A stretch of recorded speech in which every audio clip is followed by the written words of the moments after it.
এই ছেলে, তুমি আমার দিকে এইভাবে তাকায় রইছো কেন? ও সরি ম্যাম, আমি বুঝতে পারি নাই। প্রিমিস তাদের কোম্পানির একটি মিটিং এ জয়েন করার জন্য ঢাকা শহরের সবচেয়ে বড় একটি হোটেলে আসে। আর সেই হোটেলে ওঠার জন্য সে লিফটের মধ্যে প্রবেশ করে। আর সেই লিফটের ভিতরে ছিল একটি সুন্দরী মেয়ে। প্রিমিস মেয়েটির দিকে হাঁ করে তাকিয়েছিল। এরপর মেয়েটি প্রিমিসকে একবার ধমকও দিয়েছে, কিন্তু প্রিমিস আবারও মেয়েটির দিকে তাকায়। এরপর মেয়েটি প্রিমিসকে বলে, এই, আপনি কি কোনোদিন মেয়ে দেখেন নাই? এইভাবে তাকায় রইছেন কেন? কি আজব, কোথা থেকে যে আসে এইগুলা? ম্যাম সরি, আমাকে ভুল বুঝবেন না, দয়া করে আমাকে মাফ করবেন। মেয়েটি অনেক সুন্দর হওয়ার কারণে প্রিমিস বারবার এই ভুলটা করে ফেলে। আর মেয়েটি প্রিমিসকে এইভাবে লজ্জা দেওয়ার পর প্রিমিসের নাকের ভেতর হালকা রক্ত চলে আসে। আর ঠিক তখনই প্রিমিসের নাকে হাঁচি আসে। প্রিমিস তার নাক আটকানোর আগেই তার নাক দিয়ে হাঁচি এসে পড়ে। আর তার নাকের মধ্যে যে একটু রক্ত ছিল সেটি ওই মেয়ের শার্টের মধ্যে গিয়ে পড়ে। আর প্রিমিস রক্তটি মুছার জন্য সাথে সাথে ভুল করে মেয়েটির কাঁধে হাত দিয়ে ফেলে। এই ছেলে, তোর সাহস তো কম বড় না, তুই আমার গায়ে হাত দাস? এই, তোর বাসায় কি মা বোন নাই? তোর আজকে খবর আছে। এরপর মেয়েটি চিল্লাইতে চিল্লাইতে লিফট থেকে বের হয়ে যায়। আর সাথে সাথে প্রিমিসও বের হয়ে যায়। ম্যাম বুঝার চেষ্টা করেন, আমি এটা ইচ্ছা করে করি নাই, আমার ভুল করে হয়ে গেছে। আমি এই ধরনের ছেলেই না ম্যাম, প্লিজ দয়া করে আমাকে মাফ করবেন। ভুল করে কিভাবে হয় এটা? আমি লিফটে ঢোকার পর থেকে দেখতেছি তুই আমার দিকে কিভাবে যেন তাকায়ছিলি, আর এখন তুই আমার গায়ে হাত দিয়ে বলস ভুল হয়ে গেছে? তোদের মতো ছেলেদের আমার ভালো করে চেনা আছে। আরে ম্যাম, আমি তো আপনাকে বললাম আমার ভুল হয়ে গেছে, আমি আসলে রক্ত না মুছতে গিয়ে ভুল করে ফেলছি।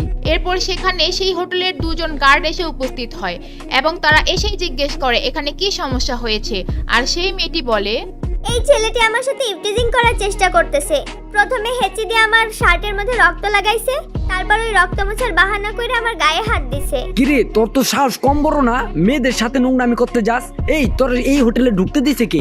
আরে আপনার আমাকে যেমন ছেলে ভাবতেছেন আমি ওইরকম না, আমি ওনার কাছে একবার মাপও চাইছি। আর আমি এটা ইচ্ছা করে করি না, আমার নাকের ভিতর রক্ত আসে, এর জন্য একটু ইচিং হয়েছিল। দ্যাটস ওয়াই আমার হেড চয়েসা পরে আর ওনার শার্টের মধ্যে রক্ত লেগে যায়। আর সেটা আমি তাড়াহুড়ো করে মুছতে গিয়ে ভুলবশত আমার হাত লেগে যায়। আচ্ছা, এখন একটু ইংলিশ বইলা এখান থেকে বাঁচার চিন্তাও করিস না। আমি এখনই পুলিশে ফোন দিমু, পুলিশ আইসা তারপর তোরে বুঝাইবো না সব। মেয়েটির এই কথা শুনে গার্ড দুজনের কান খাড়া হয়ে যায়। আর তারা দেখতেছিল মেয়েটি অনেক রেগে গিয়েছে। তবে মেয়েটির রাগার অবশ্যই কারণ ছিল, কিন্তু তাদের ভয় ছিল একটি কারণেই, যদি তাদের হোটেলে পুলিশ আসে তাহলে তাদের হোটেলের বদনাম হবে। তাই সেখানে থাকা একজন গার্ড সাথে সাথে বলে, আরে ম্যাডাম, এই ছাপড়ি পকেট মার রাস্তার পোলাপানের জন্য আপনি পুলিশ কেন ফোন দিবেন? আমরা দুইজনই তো আছি, দুইটা কানের নিচে দিয়া দেই তাহলে ঠিক হয়ে যাইব। না, আপনাদের কিছু করা লাগবে না, আমি পুলিশে ফোন দিতাছি। পুলিশ আইসা যা করার করবে। আপনারা শুধু ওকে ধরে রাখেন পুলিশ না আসা পর্যন্ত। আরে ম্যাডাম, পুলিশে ডাকার কি দরকার? পুলিশ যতখানি মার দিব তার চেয়ে ভালো মায়ের আমরা ওরে দিতে পারুম। আমাদের মার খাইলে ওর শিক্ষা হয়ে যাইব। এরপর তারা প্রিমিসকে আরো কঠিন কঠিন কথা বলা শুরু করে।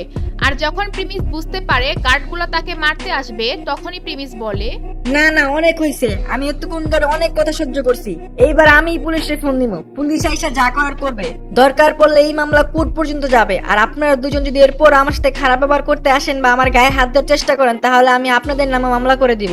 আপনাদের দুজনকে জেলেও যাইতে হইতে পারে। প্রিমিসের এই কথা শোনার পর তো গার্ড দুজনের মাথার হোশই উড়ে যায়। প্রিমিসের মতো একটা ছেলের মুখে থেকে এই কথা শোনার পর তারা দুজন ভয় পেয়ে যায়। আর এইদিকে প্রিমিস আর সেই মেয়েটির রাগ তো কমছেই না।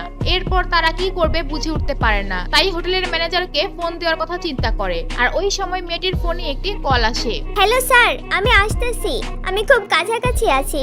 স্যার, একটু ঝামেলা হয়ে গেছে লিফটের মধ্যে, তাই আসতে দেরি হইতেছে। আমি এখনই আসতেছি স্যার।